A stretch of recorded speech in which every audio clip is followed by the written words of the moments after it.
Welcome to the MEMONEET Bacho. Myself Pratyekam, your biology SME.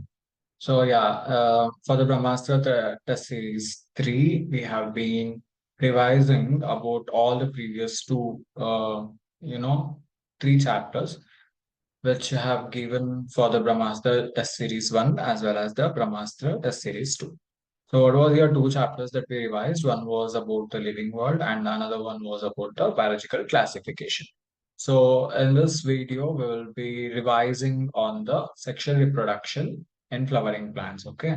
So since this is actually a huge chapter, so obviously the video will be lengthy, but make sure you like be till the end of the video because almost I'll be discussing about the questions that which have been asked in previous years Neet as well as some of the important concepts that I'll be covering. So yeah, basically we will be having two reproductive parts. One is male and another one is female. So male reproductive part we normally call it as androecium, and for female reproductive part basically we call it as gynoecium. Right. So based on these things, since almost all the flowering plants, they flowering plants basically I'm talking about. So they reproduce through sexual method. Basically, they have this specialized way of reproduction that is sexual reproduction. So all the flowering plants, they have this mechanism where they reproduce through sexually. So basically, there will be both presence of male as well as female part in the flowers. So those things, the structure, everything we will be studying on. Yeah. Before going to this question, yeah, you know this when I'm talking about the male reproductive part, that is androecium. So what it consists basically, one thing, A, what is the A part actually is an anther, right? And what is the B part? It is filament. Right. So what is anther? Basically, the bilobed structure. Okay, whatever the bilobed structure you'll be seeing is an anther. And when coming to the filament, they are actually a slender, long, stalk-like structure that you will be seeing is a filament. So anther is attached to the filament. So that is how you'll be seeing the structure and all. So typically, when I'm talking about the angiosperm, that is male reproductive part, so they are bilobed with each lobe having two theca. That means when you take a transfer section, when you take this section of thin structure section of this, and if you observe in the microscope, this is what you will observe. So what actually this C is, yeah, what actually this C is, basically see, you can see the structure here, right? So they are basically bilobe structure, and what exactly you will be seeing here is this is the line of descent. Okay, where this part is actually the pollen sac. So pollen sacs will be present, and inside the pollen sacs, what will be there? Pollen grains will be present. So this all completely you will be seeing in the male reproductive part, that is androecium. Okay, so the anther is actually having the four sides. So hence we normally call it as tetragonal structure. So this tetragonal structure, that means anther basically having the four sides, that is tetragonal structure, and they consist of what? Microsporangia. Okay, so microsporangia, which normally will be located in the corners, and we normally call as microsporangia, and together if we call, we normally call those as microsporangium. Okay, together if we see, then it is actually called as microsporangium. If you are saying it individually, microsporangia. Okay, so in each lobe, if this is one lobe and this is one lobe, so you will be seeing how much? Two you will be seeing. Okay, two in each lobe you will be seeing. So according to this question, you have to recognize the figure and find out the correct match. So A will be anther is correct. So here A is filament, wrong. A is anther, correct. Again in fourth one, A is filament, it is wrong. So now coming to the B part. B is filament, it is correct. Here also B, they have given what? Filament, it is correct. What about C now? As I told, C is actually pollen grains. So they are saying pollen sacs. The D part is actually pollen sac, right? So this is wrong. So what is the correct option now? So these types of direct diagram representative questions will be asked. Okay. So that might be asked in the, yes. So coming to this part of thing, I told you or I was saying you regarding the sporangium, right? So you have to know the structure of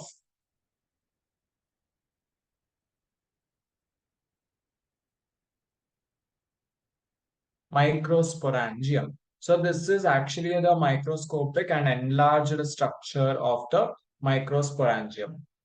Uh, what all the things you will be seeing? See, if you take a cross section, basically you'll find this. Okay, so where in this part, and this part will be seeing. So if you take this the section part, this is what you are going to see.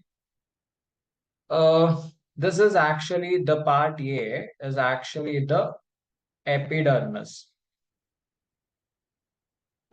If you have seen the video of the sexual reproduction of flowering plants, where I have explained in detail about the parts as well as its maturation and all, you'll understand it very easily. So if somebody has not seen it, it is in the YouTube channel, so please watch that video first. Okay, so anyhow, this part is actually epidermis, and this part, B part that I'm talking, okay, so is actually a middle layer.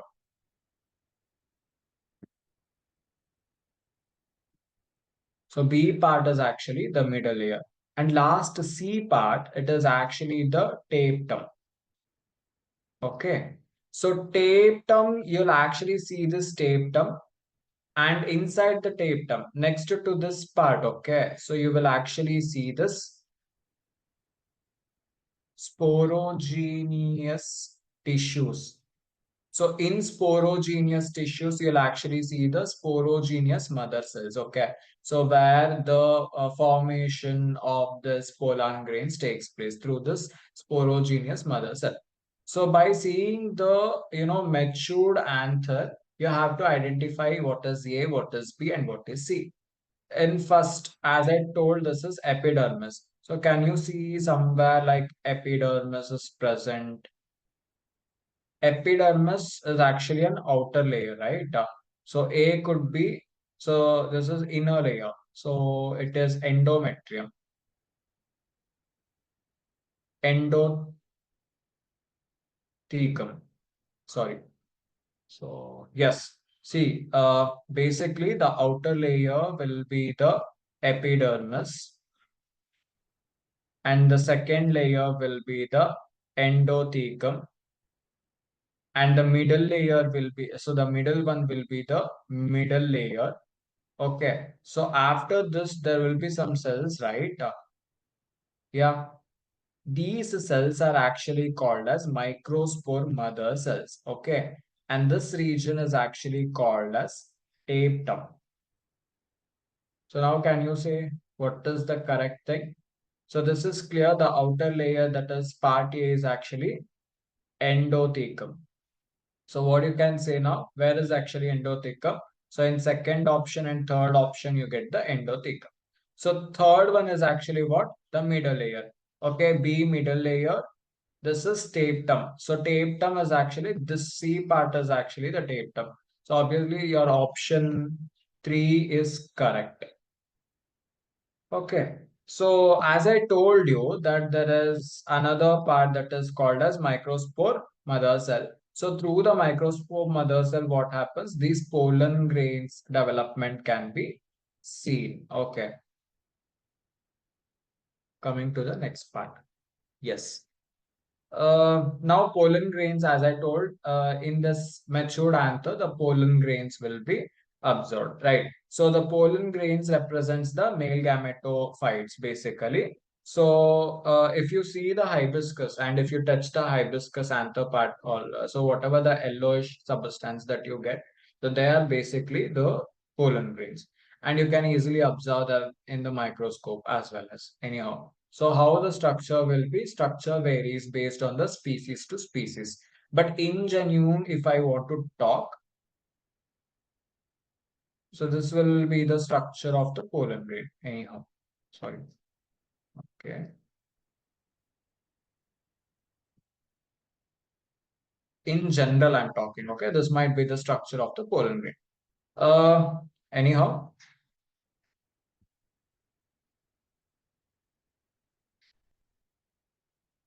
okay.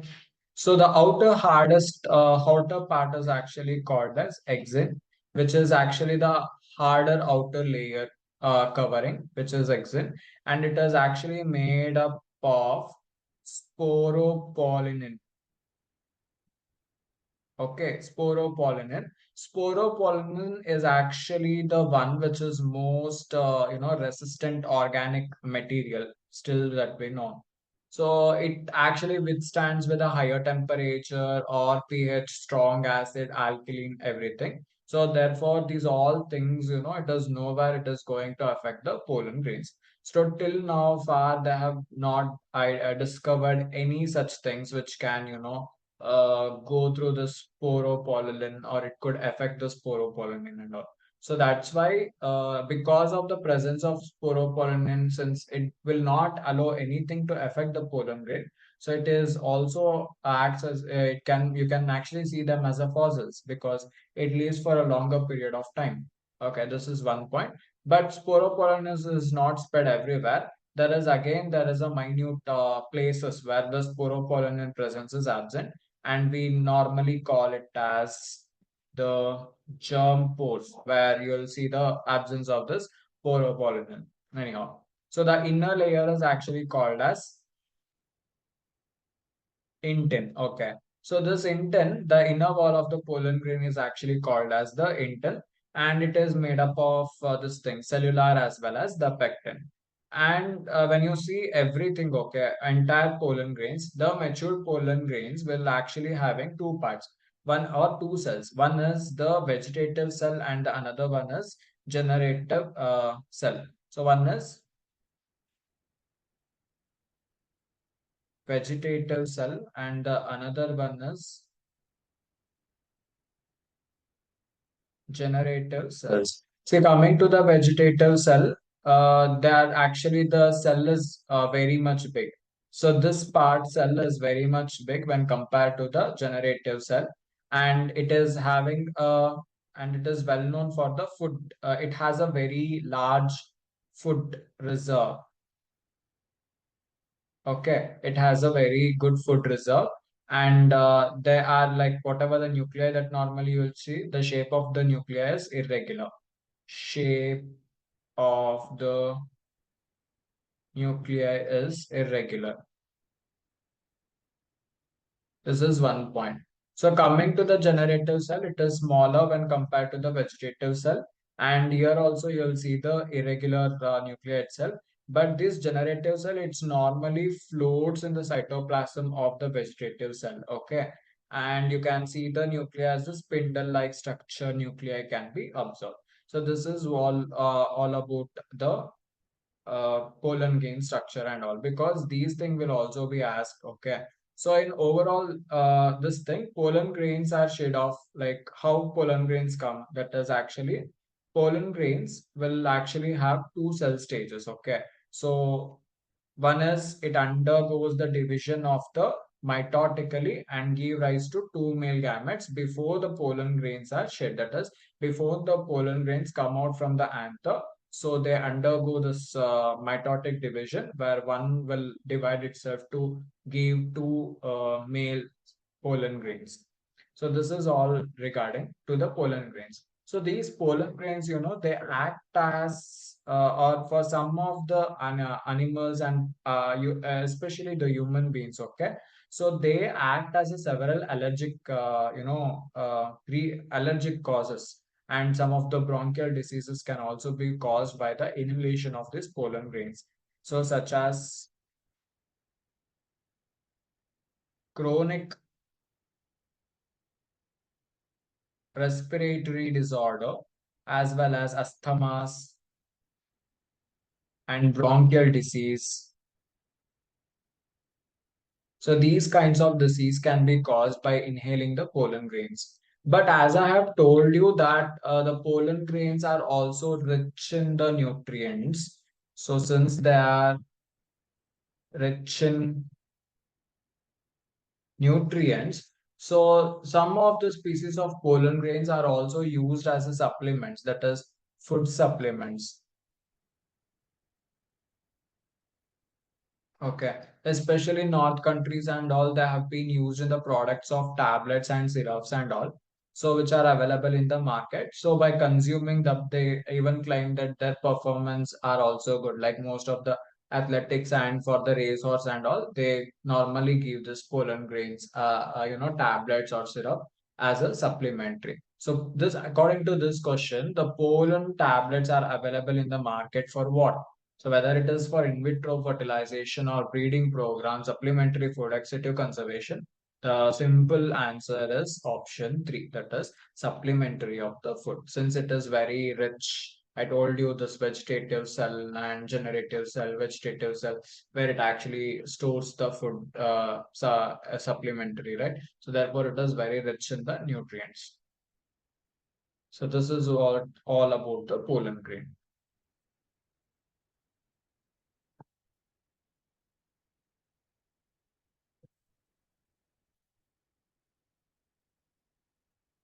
As you need to know about the female reproductive part. So what about the female reproductive part actually? It is actually called as gynoecium, right? So when I'm talking about the female reproductive part, you'll have first thing, just like this thing you'll see in the male reproductive part, even in the female reproductive part. Like if you observe this hibiscus, okay, you'll see like this,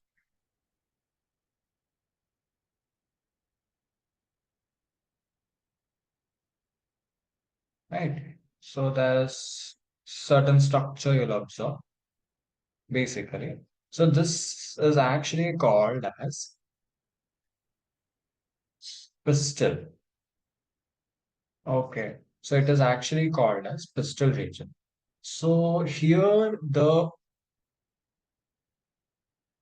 ovary will be present, and inside the ovary you'll actually find the ovule, right? So what all the part it will be consisting of? Obviously, again, this part is actually called as stigma. Stigma is a part where the pollen grains is whatever the pollen grains that comes from the anther, right? So it has to transfer to the stigma itself. Stigma is a region where it is going to hold the pollen grains of the male pollen grains. Then from the styled region itself, it is going to pass where? To the ovary. Okay. So inside the ovary, there will be a ovule where the fusion happens and fertilization, fertilized embryo will develop later on. Anyhow. So this is all about the how you'll be seeing the female reproductive organ. So out of this thing, in the ovarian cavity, okay, in this ovarian cavity, we'll actually see the placenta. What is placenta? It is actually located inside the ovary or ovarian cavity. Okay. Um, Coming to this plant, from this placenta, okay, from the placenta itself,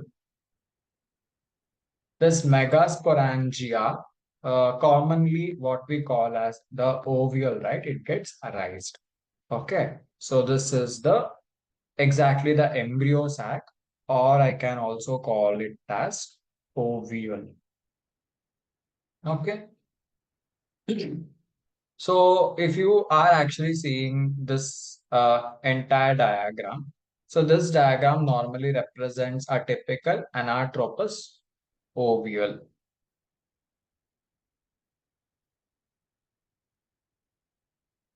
Okay. So in this anatropous ovule, what are the structures you will be observing? Yeah. So first one is this is the embryo sac you are seeing. So embryo sac is actually, and this is the nucleus. So nucleus and embryo sac is actually being covered by the integuments. So one is inner integuments and the outer integuments. As you can see that the nucleus as well as this embryo is completely covered by the inner integuments as a protective way. So whereas outer integuments also it is surrounded by the outer integuments, but there is a small opening here, and this opening is actually called as microfile pole or microfile region. Okay, so this entire what do you say that the structure of this oval is actually been attached to the helium. So this is actually the hilum region. You can see this hilum region, okay, is attached to the funicle, this region, okay. And this is how the structure of the anatropous ovule is. And opposite to this microfile pole, you will actually see this chalazar pole region. So you'll understand what are the importance of all these things. If you have observed the previous video, you'll be able to understand the importance, their function, their characteristics, everything about this yes, ovule. So moving to the next part, what I will be explaining you is the embryo, exactless ovule, that is embryo sac, how it is going to develop. That is what I'm going to explain you. Here what happens is, you can see that the nucleus of the functional megaspore. So here when you are seeing this embryo sac, you'll be seeing the functional megaspore. Functional, okay, megaspore you'll see. So this functional megaspore, it divides mitotically. How it divides? It normally undergoes the mitotic division and it divides mitotically to form. Okay, this entire thing is one nuclei will undergo to form how many nuclei actually? Two nuclei. So one and two nuclei. You are getting so two nuclei which moves to the opposite pole, which actually it is going to move towards the opposite mole. So this is one thing. Okay. Then forming two nucleated embryo sac. This thing is actually what? Two nucleated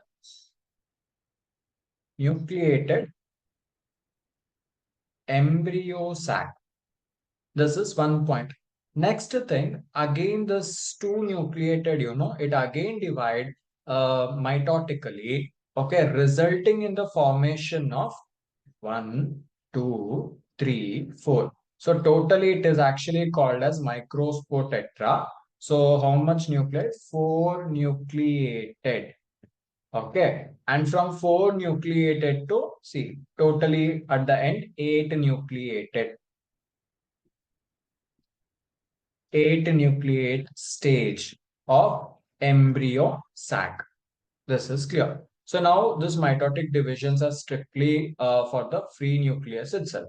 Okay, that is the nuclear division will not immediately after the nuclear division, the cell wall formation will not happen, but cell wall formation will happen gradually. So like this thing. So you can see the cell wall formation has doesn't happen immediately, but it is happening gradually after the completion of this nuclear division anyhow. So now you can see that out of all these things, okay, so these things typically called as the female genotype, gametophyte or the embryo sac. Observing this distribution of the nuclei and it is being surrounded by the surrounding cells and all. So what happens is you will see that out of eight, okay, out of eight, six of the eight nuclei are surrounded by the cell wall. That is here three and here three. They are actually surrounded by the cell wall. Whereas remaining two nuclei that you can see, which are located in the central cell, okay, so that remains in the center itself. Okay, remains in the center itself. So it is actually called as polar nuclei. Polar nuclei. So where polar nuclei and below the polar nuclei, you'll actually see the egg apparatus. So it is actually situated where in the central cell, the polar nuclei. It is actually situated in the central cell. So three cells are grouped together. You can see here. their constituents, like three cells are grouped together, constituents the egg apparatus. So egg apparatus means, if you can see here, one, two, and three. So they are constituently they are made together. They are actually called as egg apparatus. And another very important thing that you should know is there is actually these two cells, okay, where synergids are called. So synergids, the egg apparatus in constituents, it consists of basically the synergids. So consist of two synergids here, okay. So what is the two synergids? In one synergids, you will actually see one egg cell. Okay, so in one synergids and two synergids, and another thing is this is egg cell. Okay, so the synergids have a specialized structure, so like cellular thickening at the microfile tip. So this is actually called as filiform apparatus. So what is filiform apparatus? The synergids, it has a specialized cellular thickening. So at the microfile tip region or microfile, this is the microfile end region, right? So in the tip region, you'll actually see this filiform apparatus. So what is the function of this filiform apparatus? Its important role is guiding the polar tube into the synergids. So that means once the polar tube comes, so it has to, go to the synergids. Guiding that polar tube, filiform apparatus plays a very important role. Then at the middle, you have large central cell, as mentioned earlier, right? Has two polar nuclei. Thus, the typical angiosperm embryo sac will actually have eight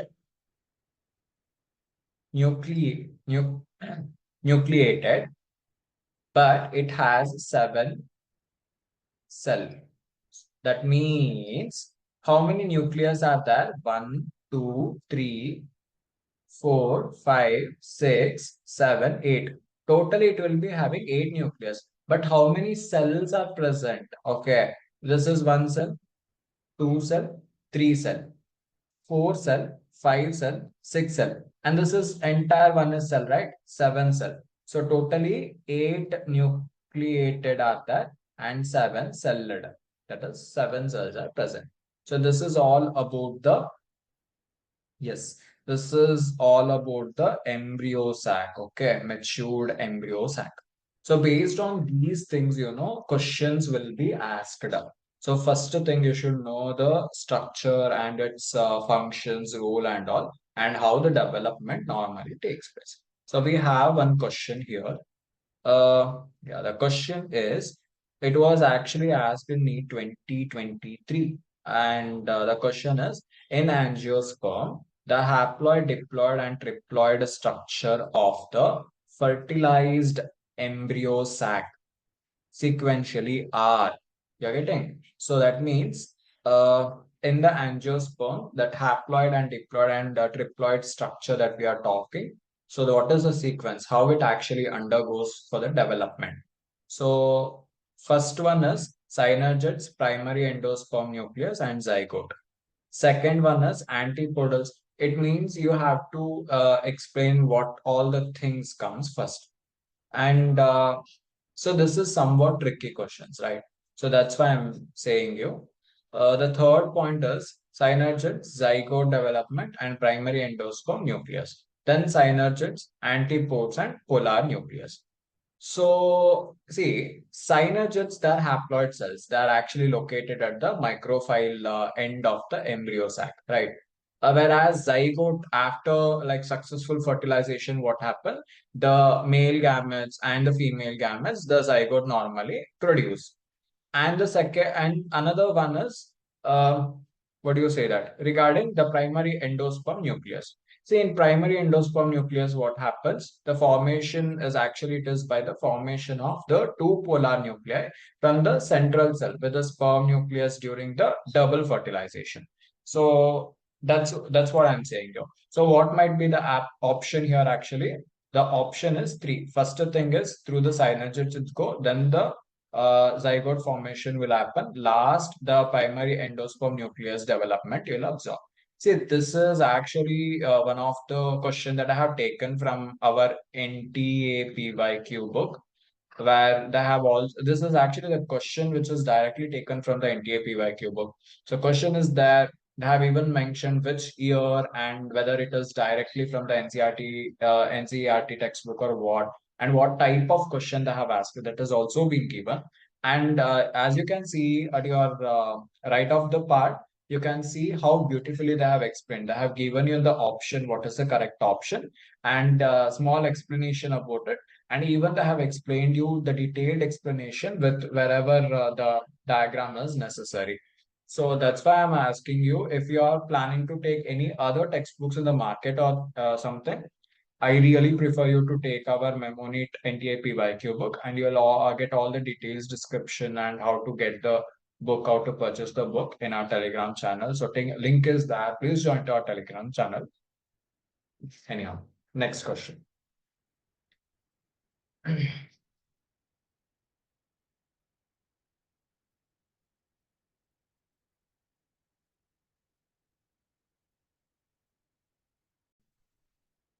Coming to the next topic, it's all regarding the pollination. So when I'm talking about the pollination, this thing again I have taken from the PYQ, NTA PYQ of the memory tab. So now you can actually see that one of the reference that I have taken, that is the answer reference. So where they have detailedly explained the crisp answer as well as the detailed explanation and all. So you can also see this graphical representation or the chart, explanations that they have also given. So this also reduce your time to read, to revise, and all, since you have within this graph or within this chart or within this table, so you have all the informations. So this will actually minimize the time while you are revising. So obviously within a short period of time, you can revise the entire topic. So that's a very good and cool thing, right? Yeah. So coming to the pollination part, we know that pollination is actually a mechanism to achieve an object. So what is this objective here? Objective is for the basically pollination mechanism of objective is nothing but fertilization is the major mechanism. So that is only through the pollination and sexual reproduction in the flowering plants. Basically in flowering plants, it is clearly through the pollination itself it happens. So basically there are different kinds of pollination. Basically, in your textbook, they have studied about, they have mentioned you about three pollination. One is autogamy, then heterogamy, and xenogamy. So, what do you mean by autogamy? Autogamy is a kind of pollination which is achieved within the same flower.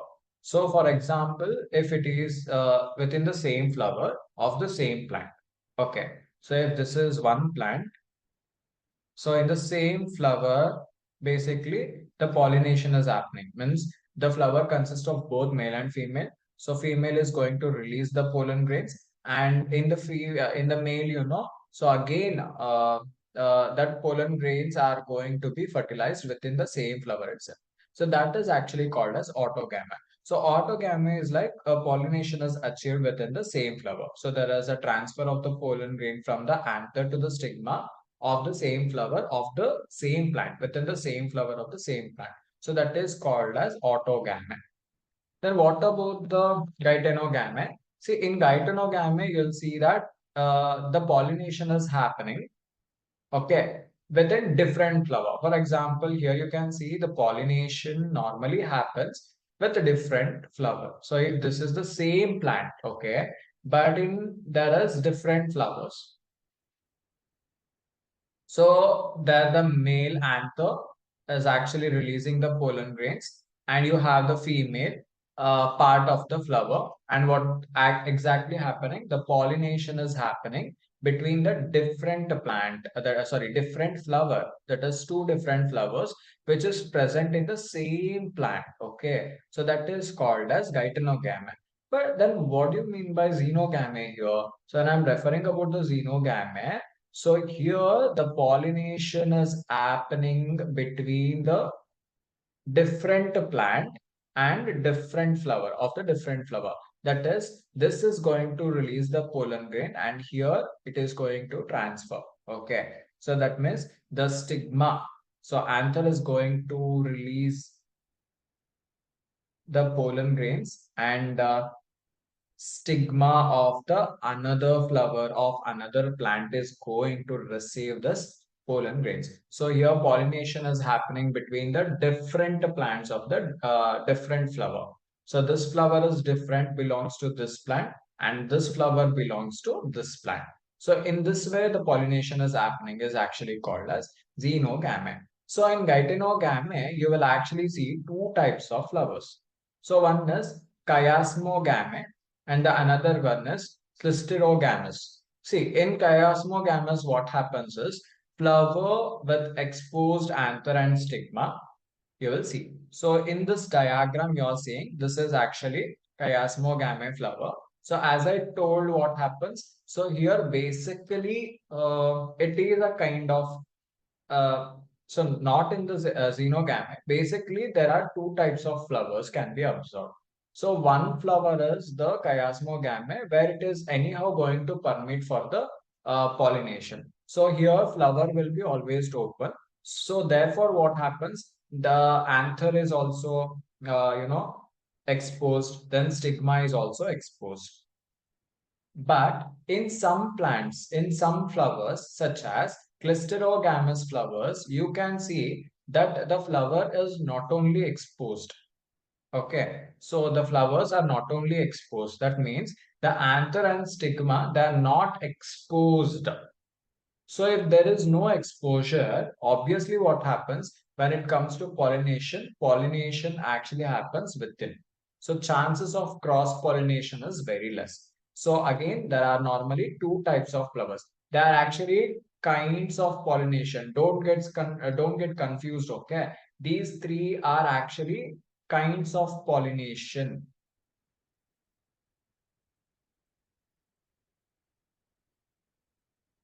Okay, whereas this is types of flowers that you can see. So in chiasmogame, what happens? The chances of cross-pollination you may actually see. Whereas clisterogame, chances of cross-pollination is less or no. So this is all about the pollination part.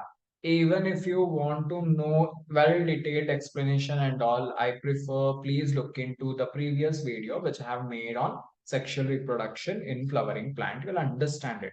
So again, what are the agents of pollination now? Obviously, wind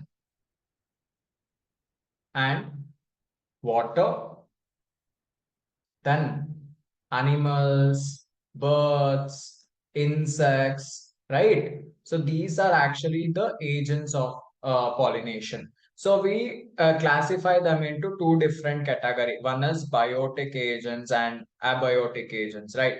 So most of the wind pollination, water pollination, they all comes under abiotic pollination, where biotic pollination is like animals, birds, insects, and all they comes under the biotic pollination. I'll move to the major question now.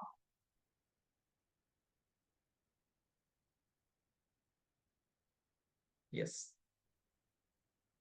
See, coming to the pollination, we'll talk about the this thing. What do you say that wind pollination, right?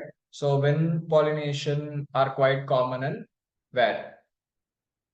Grasses, obviously. So then what about the other some such as bryophytes and all and pteridophytes and all? So they actually go with this water pollination, water mode of transport of this gametes and fertilization normally takes place.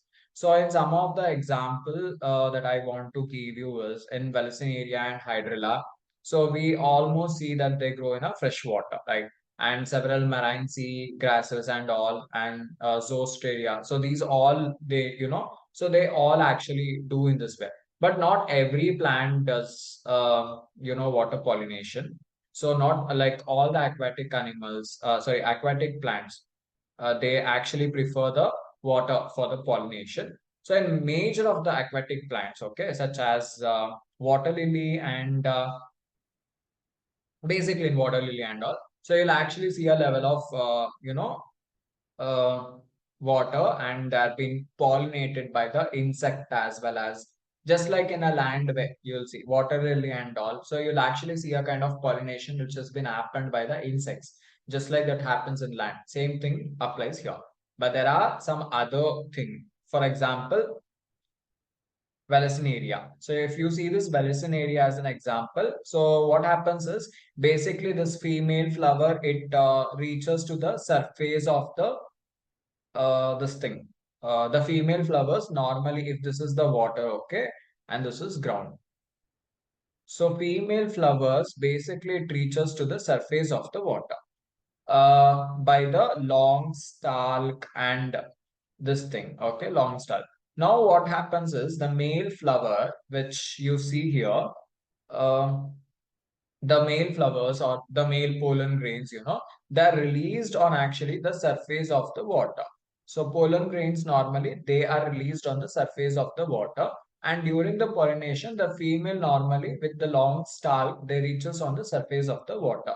So through the water current, what happens? So they are well exposed anyhow. So at least one or two, like they'll release around 100 to thousands of pollen grains.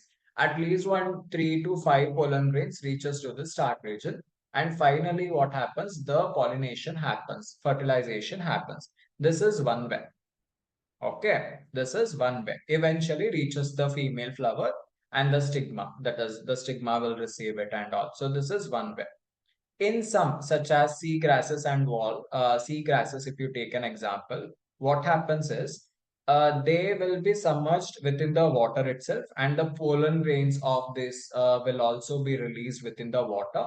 But what is the characteristics is this pollen grains will be having the ribbon in structure, long ribbon like will be present. So they are again carried out by the wind current within the water and reaches to the female flower stalk region, and fertilization takes place. So in this way, two kinds of fertilization can be observed in the water. So now coming to this question, identify the set of correct statement. The flower of the Vallisneria are colorful and produce the nectar. Then the flower of the water lily are not pollinated by the water. Identify the set of correct statement. This is true. Next, in most of the water pollinated species, the pollen grains are protected from wetting. That's true. Pollen grains of some hydrophytes are long and ripple-like. In some hydrophytes, the pollen grains are carried passively inside the water. See, this thing is wrong. The first option is wrong because the pollen grains of Western are colorful and produce nectar. No, it doesn't need any nectar since insects are not the case of pollination here. So you have to remove wherever the option A is that you need to neglect. So first one you are going to neglect and the fourth one you are going to neglect. So now we will see B, C, D and D, C, D and D. See what happens is B, the flower of the water lily are not pollinated by water. It is true. So obviously out of these three, which is the correct one?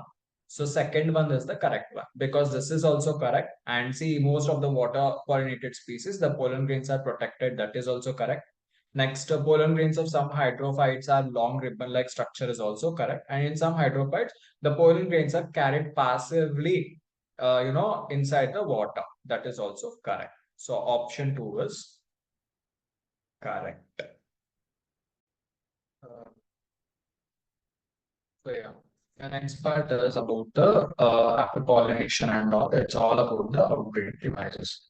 So how many outbreeding devices? You know this outbreeding devices concept, right? Because I have did in the last video where I explained. So outbreeding devices are nothing but in order to go with this to stop this inbreeding depression.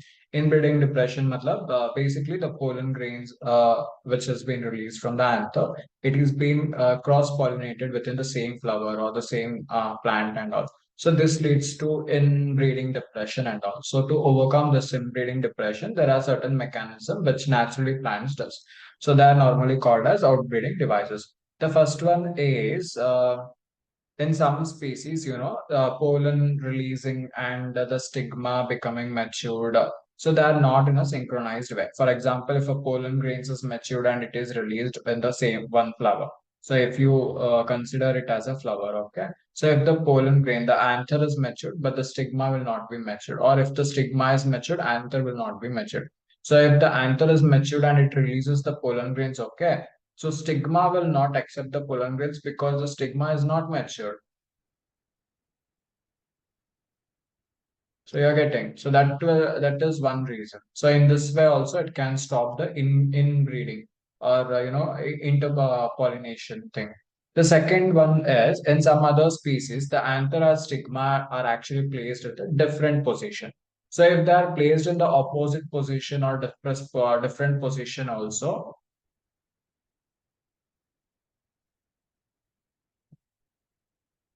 what stigma and yeah.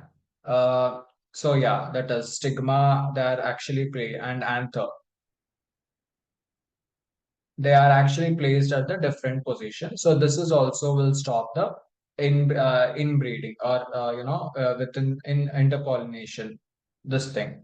So another part is what happened to prevent this thing. Another. So the third device to prevent this interbreeding is or inbreeding is self incompatibility. So what is the self incompatibility? So it means there is actually the third breed. So it has some genetic mechanism.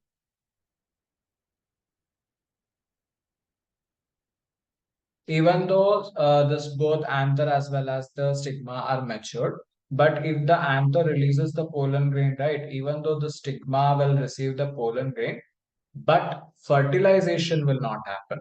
Okay. Fertilization will not happen. So this is actually called as self-incompatibility.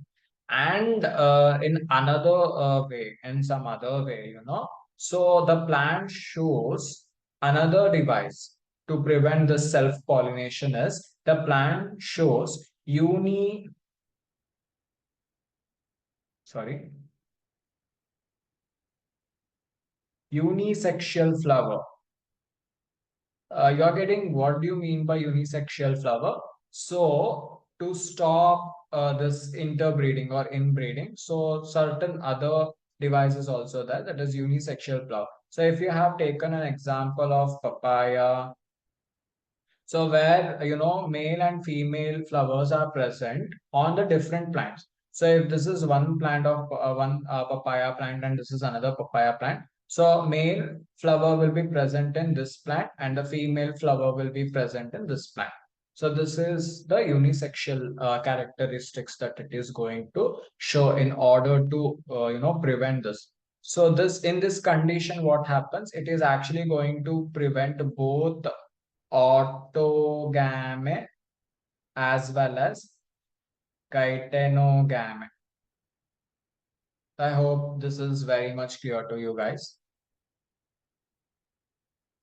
Yeah. So this was all about the what do you say that fertilization and all. The next thing is pollen pistil interaction. See, what about pollen pistil interaction? There has to be a proper way where if pollen grains are released from the male and female, like stigma should also receive. So both has to be synchronized manner. So that is, it has to be synchronized manner. So first thing is, so when the pollen grain is being released, right? The stigma of that flower should recognize the pollen grain. Then it is going to allow the pollen grains, to get fertilized and all. So this phenomenon is that. So how there is actually a mediated. So basically, what happens is here. So if it is stigma, okay. So here there will be a mediated. So they're actually mediated by the chemical components of the pollen. So interact with that of the piston. So in such a way that if it is the piston and there is a pollen, so what happen is based on pollen piston interaction, that what we are saying, right? So there will be some chemical mediator in which they will recognize, okay, this pollen grains belongs to me, or this pollen grains I can accept it. And if it is from other species, it will say that, okay, this pollen grain, I should not accept it. Something like these types of mechanism is there during the pollen pistil interaction. Okay.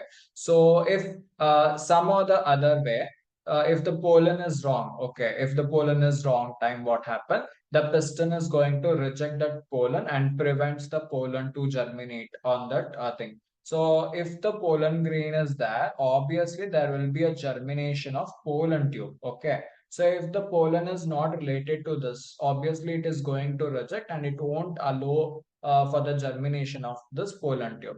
But in some way the pollen belongs to it. Okay. So it leads to the fertilization. It allows the growth of this pollen tube and it will leads to the fertilization, pollen tube.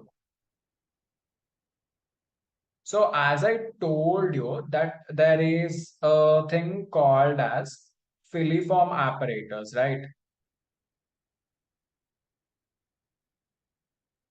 Filiform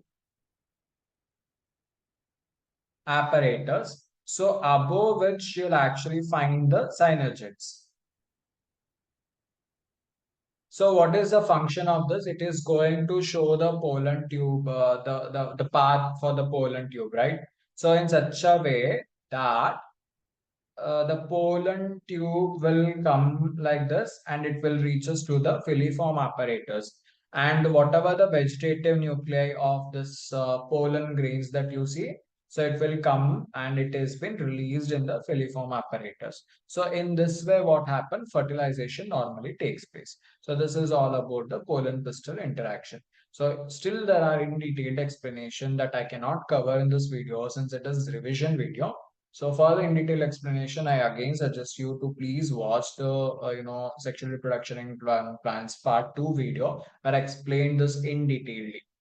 So next coming to the artificial hybridization where this topic is very important because major of questions might say simple questions, but this question is asked many times on the NEET 20, NEET, this almost all the exams. Okay. So coming to this artificial hybridization, just thing is I need a desired characters of flower or something. So that's why what I do is to make sure that only desired pollen grains are used for the pollination and the stigma is actually being protected from unwanted pollen grains and all. So these all things are achieved by this technique that is artificial hybridization. Okay. So where the female parent, if you see this part, you'll understand it. See, in the female parent, what happens? They are basically bisexual, that is, both male and female will be present. So, what we are going to do is we are going to remove the anther from that part. So, anther will be removed from that part, okay? From the flower bud before the anther being starts producing the pollen grains. So, by the helps of this forceps or Caesar, we will normally remove it. So once it has been removed, this is actually referred as emasculation. So removing of anther before it gets matured is actually called as emasculation. So immediately after emasculation, what they are going to do is they are going to cover that with a bag of suitable size. So such as butter bag. Okay, so bag of suitable size such as butter bag to prevent the contamination by some other sources such as other unwanted pollen grains which are being carried by the wind or something air and all. So this process is actually called as bagging. I hope you are clear with emasculation as well as bagging. So when the stigma of the bagged flower attains this, the maturity and all, immediately the desired pollen grains has been taken from the anther and it is being tested onto the stigma and again it has been bagged or again it has been covered. Okay. So that is, we normally call it as rebag till the fruit allows to develop or fruit development happens. So this is all about the yeah, bagging as well as emasculation. So now the question is this diagram, emasculation related diagram. So it prevents the self-pollination in the female plants, prevents cross-pollination in the female plants, prevents self-pollination in male plants, prevents cross-pollination in male plants. So there nowhere it is going to come about male. So the only reason is to prevent the self-pollination in the female plants. If you know the definition properly, female plants, since they are, what do you say that? Majorly it contains both the thing that is, even though it is a female plant, it consists of anther as well as yes. So therefore, I'll be removing the anther. Okay, this is all about the emasculation.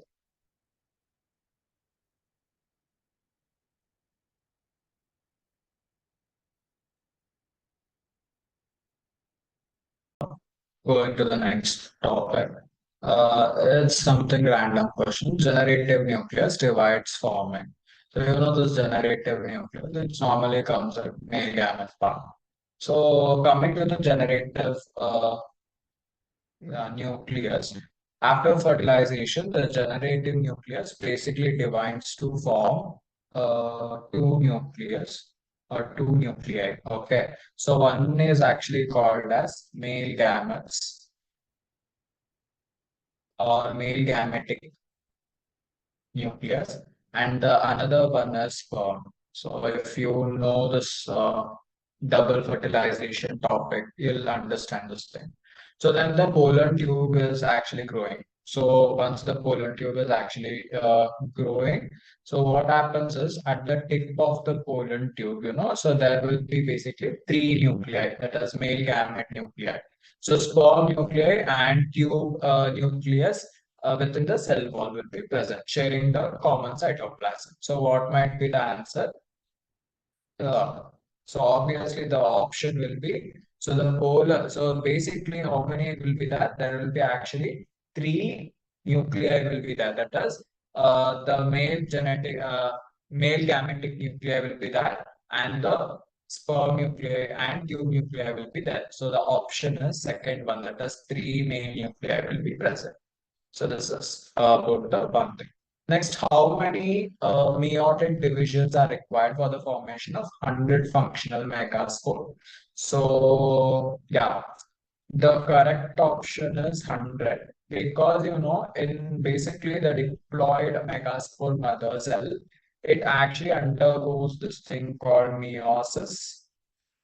Okay, and give rise to four haploid megaspore. Okay, so out of four, three of the four megaspore, it gets degenerated. And the only one which remains, right? So that becomes functional and develops into the haploid embryo sac or the female gametophyte. So only 25 meiotic division is required for the 100 mega sorry, yeah, only 25 is required to get 100 megaspore, 100 functional megaspore. You just required only 25. So, but 100 functional megaspore, 100 mitotic divisions are required. But to get 100 functional megaspore or 100 mitotic divisions are required. So you are clear with this thing. So they are asking how many mitotic divisions are required for functional 100 functional megaspore. Here, the thing that I'm talking, you require only 25 meiotic division is required for 100 megaspore. But the 100 functional megaspore, you require 100 meiotic divisions are required. Okay, 100 meiotic divisions are required. So what might be the option? The correct option will be 100. Next. Okay, this is something regarding the endosperm.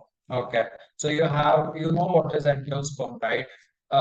Like when I'm talking about the post-fertilization events and all, so that the development of fruit and all will take place. So when I'm talking about the endosperm, so primary endosperm, you see, endosperm develops produced by the embryonic development, basically. So the cell of the primary endosperm tissues are actually filled with the reserved food materials, that thing, and are used for the nutrients of, developing embryo, that thing also.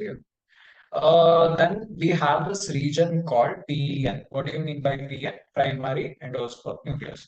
So this PEN region, that is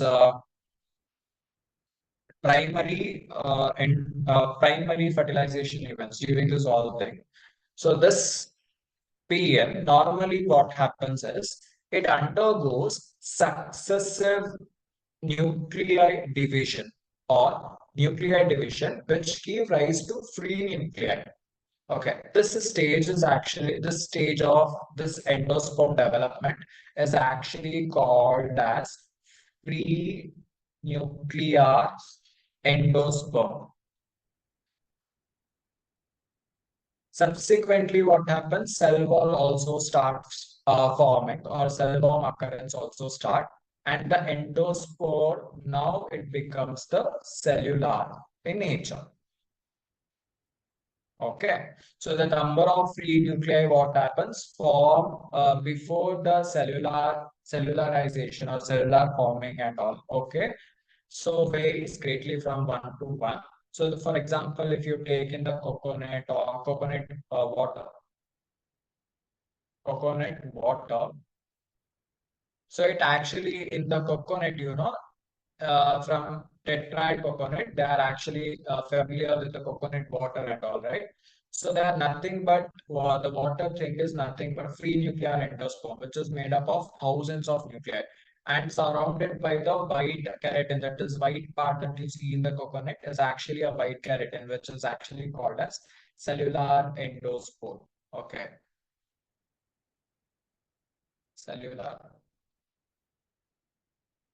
endosperm. So this endosperm may either be completely consumed by the developing embryo, for example, in pea as well as groundnuts and all. We'll be seeing that it is the cellular that is this endosperm has been completely consumed during the development. Okay, so developing by the embryo before the seeds even it gets matured. Whereas in some, such as coconut and castor seeds and all, what happens? So that thing will be consumed only during the development of the seed germination. Okay, seed germination. This is all about the endosperm. So according to this, in Cox and Nucleophora, the coconut water represents the cellular endosperm and surrounding white kernel represents the free nuclear endosperm. The second one is the reason is PEN undergoes a number of free nuclear division, all of which are subsequently followed by the ball formation. So both the statements are true. So this is the statement and this is the reason for it. Okay, this is actually the reason for it. So if both the assertion and reasons are true, the reason is the correct explanation of the assertion. If both the assertion and reason are true, but the reason is not the correct explanation of the assertion. See, pen undergoes the number of free nuclear division, right? All of which are subsequently followed by the ball formation itself.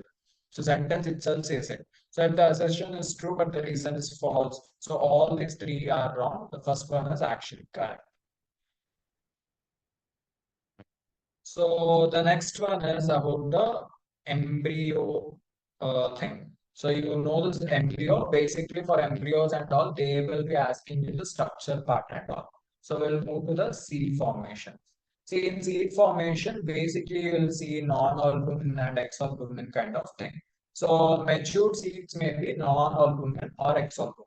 Okay. So what is actually the seed major function? It acts as a reserve food material, like it stores for the food reservation, right? So this is one point, and that reserve food will be consumed during the development. For example, in pea, groundnuts, and all, you'll see this. Even maize and all, you'll actually see this. So this residue which has been released, okay, what do you say that? But whereas in some other things, some seeds such as black pepper, black pepper and all. So what happens? The remnants of the nucleus are also present. So this remnants of this nucleus is actually called as perisperm. Okay, this is actually called as perisperm. Then you have the embryo may enter. So during unfavorable condition, what happens? The embryo in general, okay, in general, what happens is the small pore in the seed coat, you will see them. So they in the seed, you'll have a small pore thing will be there. So microfile remains as a small pore region in the seed. So that is actually going to facilitates the entry of oxygen and water into the seed during the generation and all. So that too in the matured seed. Okay. So this normally happens, but the general metabolic activities of the embryo, it actually gets slowed down, and the embryo may enter. So during unfavorable condition, these metabolic activities may gradually get slowed down, and it may also reaches to one condition called as dormancy condition.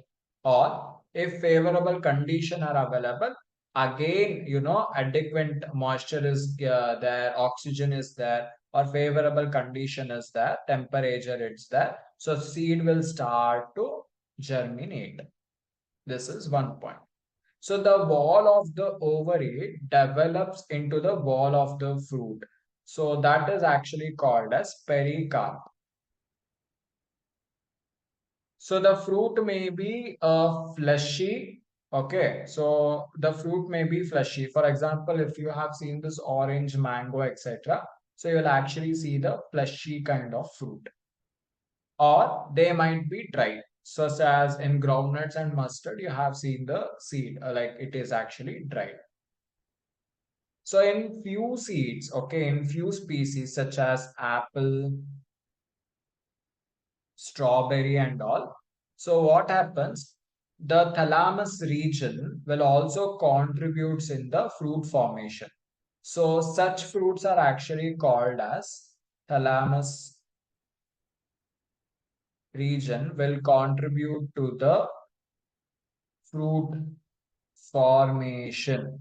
So such fruits are actually called as false fruits. So examples are strawberry and this thing, cashew. Okay.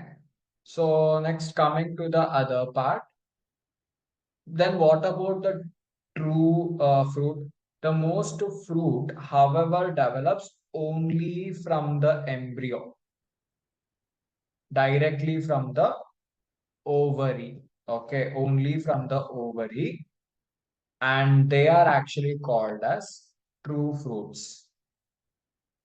Okay, the fruits which are developed only from the ovary are called as true fruits, and the fruits which were thalamus actually it starts forming the fruit formation, helps in the fruit formation is actually called as the false fruit.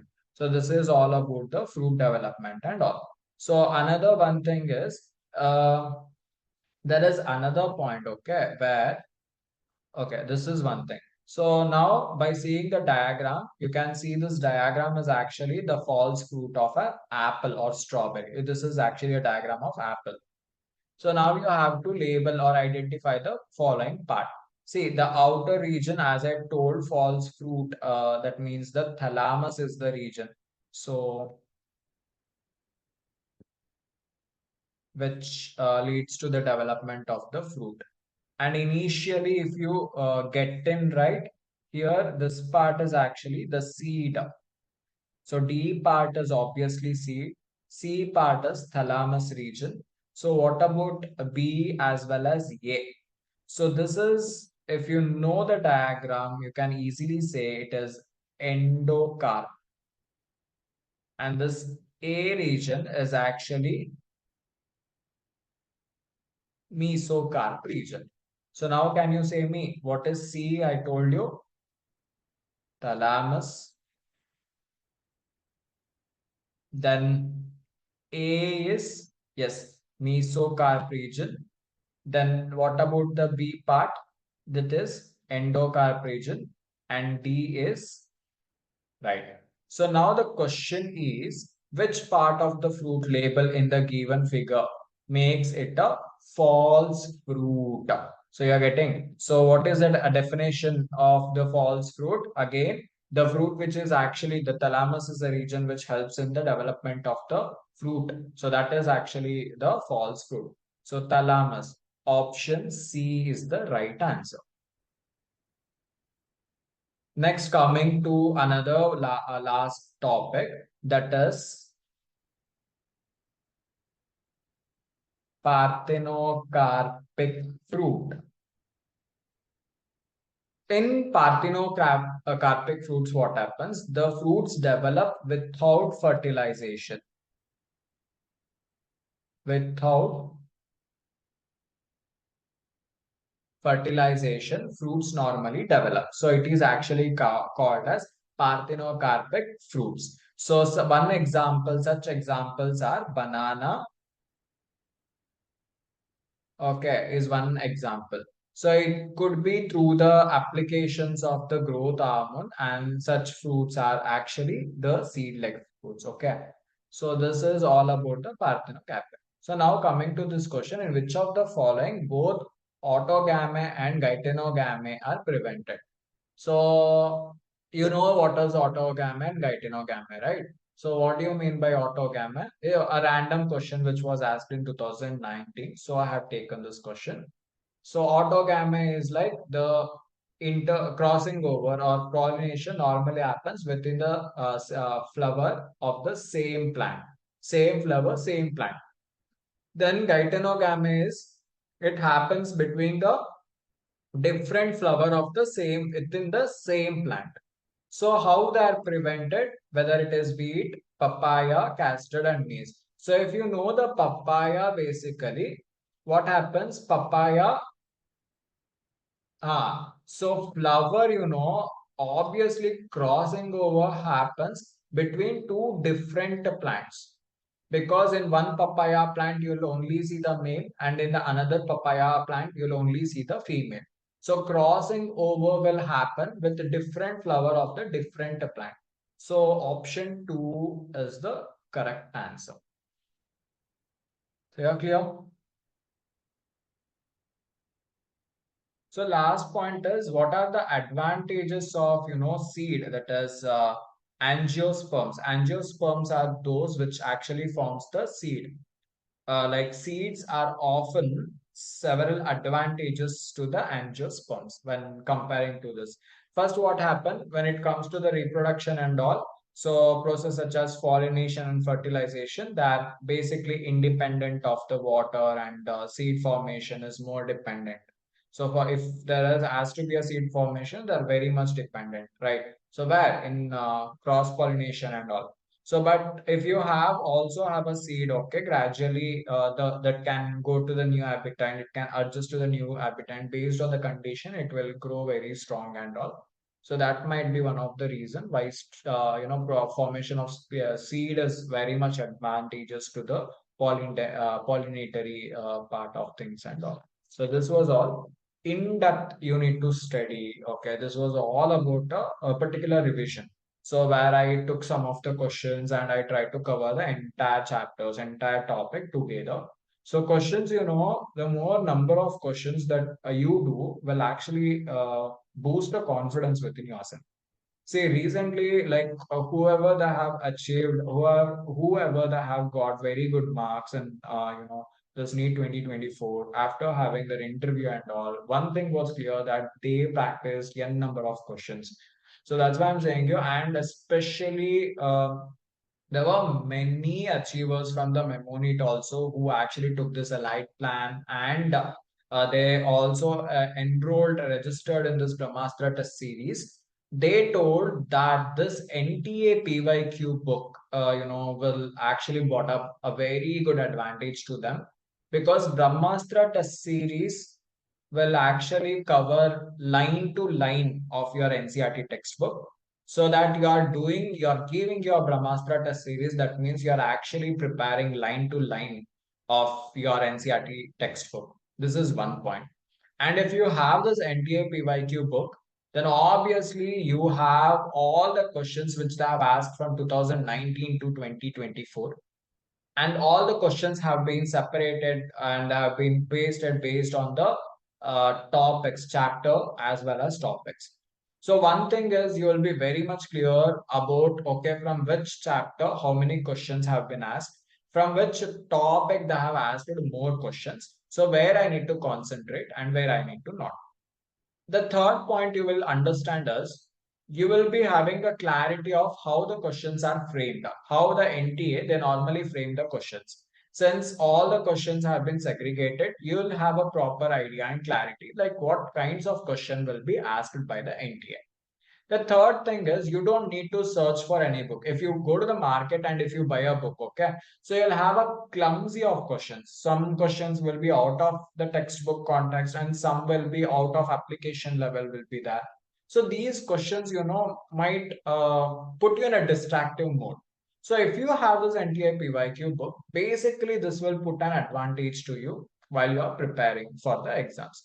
One thing, you'll understand the basics of the questions, and the second thing is we have crisp explanation as well as detailed explanation. So you don't need to go, search in your textbook to study where exactly the answer is and all, because everything is provided in detail. Wherever pictures are there, even modified, flow charts, easy explanations are also given. So in-depth analysis are also given, and if you feel still you are unable to understand the questions and all, we have the barcode there. Okay. At every questions we have a barcode. So if you scan those barcode, immediately it is going to take you to the video solutions of it. So yes, these are the advantages if you take or if you purchase the NTA PYQ book. That's what I'm saying. If you are planning to take any other book in the market, so I prefer you to take the NTA PYQ book, and also please get enrolled in the Brahmastra test series, because it is very important to start preparing from now itself.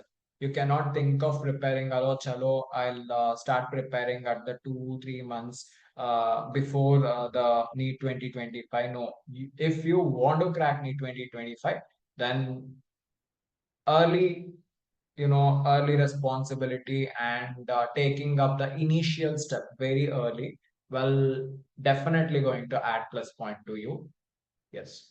So all the best. Prepare well and make sure that you watch all the videos. And if you feel any difficulties and all, please feel free to, message in the comment section, drop your messages in the comment section, and I will answer to all your questions.